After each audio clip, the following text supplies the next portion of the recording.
Brain grow की इस telepathy और माइंड रीडिंग वर्कशॉप के तीसरे सेशन में आपका मैं बहुत बहुत स्वागत करता हूं।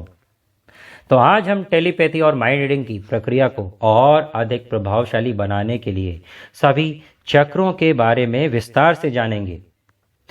टेलीपैथी और माइंड रीडिंग की प्रक्रिया को और अधिक प्रभावशाली बनाने के लिए सभी चक्रों का संतुलित होना बहुत ही आवश्यक है। तो चलिए इन सातों चक्रों के बारे में विस्तार से जानते हैं। सबसे पहले मैं आपको ये बताना चाहूँगा कि हमारी लाइफ में जो भी चीज़ें होती हैं या फिर अगर हमारी बॉडी की बात करें तो हमारी बॉडी की का जो चैनलाइजेशन होता है, अगर आप हेल्दी होते हैं या फिट रहते हैं तो इसका मतलब ये है कि हमारे सारे चक्रास बैलेंस्ड हैं। लेकिन दोस्तों, अगर हमें बहुत सारी प्रॉब्लम्स आती हैं लाइफ में, चाहे वो हेल्थ इश्यूज़ हो या फैमिली इश्यूज़ हो या फिर फाइनेंशियल प्रॉब्लम्स हो या रिलेशनशिप प्रॉब्लम्स हो, चाइल्ड प्रॉब्लम्स हो, तो अगर ये सारी चीज़ें होती हैं तो कहीं ना कहीं हमारे चक्रास ब्लॉक्ड होते हैं या फिर वो काफ़ी वीक है, जिसका इम्पैक्ट हमारी लाइफ में कहीं ना कहीं दिखने लग जाता है।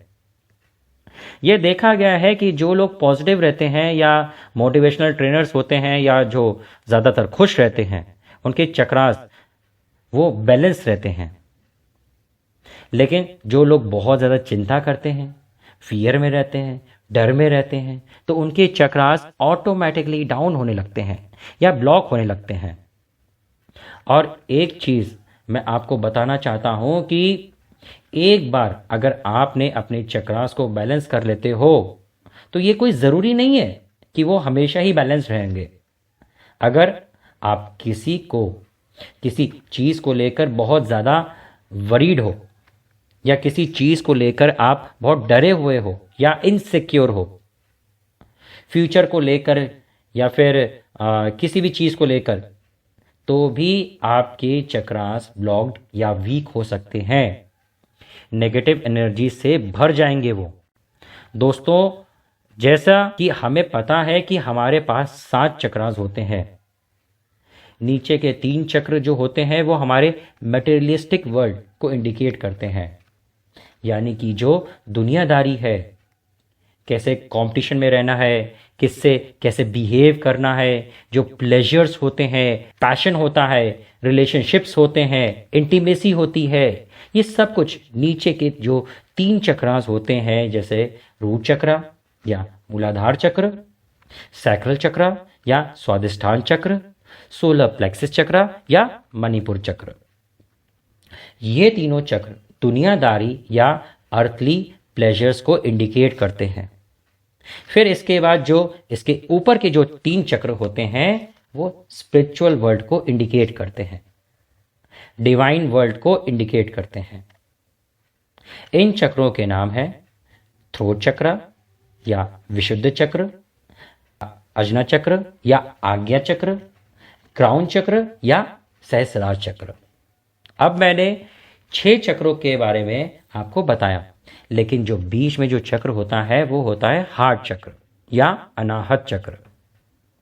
इन सब चक्रों को जो सेंटर होता है वो हार्ट चक्र होता है।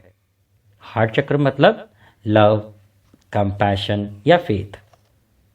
दोस्तों, अगर हम लव को वेलकम करते हैं, होल हार्टेडली रहते हैं, लव रिसीव भी करते हैं और रिटर्न में लव भी देते हैं सबको, ह्यूमन बींग्स को, एनिमल्स को, मदर अर्थ को, तो हमारा जो बैलेंस है चक्रों का वो बैलेंस रहता है। लेकिन अगर हमारा जो हार्ट चक्र है वही अगर ब्लॉक्ड है तो आप ना ही अर्थली प्लेजर्स में जी सकते हो और ना ही स्पिरिचुअल प्लेजर्स या स्पिरिचुअल वर्ल्ड में रह सकते हो। और एक बात बताऊं कि कई बार ऐसा होता है कि हमारे ऊपर के जो चक्रास हैं काफ़ी एक्टिव हैं, हम स्पिरिचुअल या आध्यात्मिक काफ़ी हैं, लेकिन हमें अर्थली जो नीड्स हैं, जो मटेरियलिस्टिक वर्ल्ड है, उसमें हम उतना कंफर्टेबल नहीं हो पाते। इसके वजह से भी इम्बैलेंस होता है। और इसका अगर उल्टा देखें कि हमारे जो नीचे के चक्र हैं वो काफ़ी एक्टिव हैं और हम उसके ऊपर फोकस भी कर रहे हैं। जो ऊपर वाले चक्र हैं उन पर फोकस नहीं कर रहे हैं, तो दोस्तों इसको भी हम इम्बैलेंस में ही गिनेंगे। हमारी बॉडी तभी बैलेंस कहलाती है जब हम अर्थ को और हेवन को दोनों को बैलेंस करके चले। नॉर्मली अगर कोई कहता है कि अगर हम स्पिरिचुअल पाथ पर चलते हैं तो हम मैरिड लाइफ अच्छे से नहीं जी सकते या गृहस्थ जीवन नहीं जी सकते, तो मैं बताना चाहूँगा कि ये टोटली गलत कॉन्सेप्ट है। ऐसा नहीं होता है। भगवान ने हमें इस तरह बनाया है कि हम सारी दुनियादारी भी निभाते हुए एक अच्छी स्पिरिचुअल लाइफ जी सकते हैं। स्पिरिचुअलिटी वो है जिसमें हम सबको बराबर प्रेम करते हैं। अनकंडीशनल लव जब हम करते हैं वो है सही मायने में स्पिरिचुअलिटी, क्योंकि भगवान का असली रूप प्रेम ही है। भगवान के सामने सब बराबर हैं, सबको वो इक्वली लव करते हैं, तो हमें भी यही करना चाहिए। अगर हम ये कह रहे हैं तो डेफिनेटली हम एक बैलेंस लाइफ जी रहे हैं। इस ट्रेनिंग सेशन के अगले भाग में मैं आपको हर चक्र के बारे में स्पेसिफिकली बताया जाएगा, उससे रिलेटेड क्या क्या प्रॉब्लम्स हो सकती हैं, आपकी लाइफ में उनको कैसे बैलेंस रखना है, कैसे उनको बैलेंस करना है, ये सब आपको इसके नेक्स्ट सेशन में क्लियर किया जाएगा। नॉर्मली चक्रास का जो क्लीनिंग वर्क होता है वो 3 पार्ट्स में रहता है। पहला क्लीनिंग, दूसरा एक्टिवेशन और फिर बैलेंसिंग। अगर आप क्लीनिंग और एक्टिव करते हैं पर बैलेंस नहीं करते हैं तो जो चक्र ज़्यादा एक्टिव हैं, जो स्ट्रॉन्ग हैं, वो वीक चक्रास की एनर्जी गेन कर लेगा और जो चक्र वीक हैं वो वीक ही रहेंगे। तो दोस्तों इसलिए चक्रास का बैलेंसिंग करना बहुत ज़रूरी हो जाता है।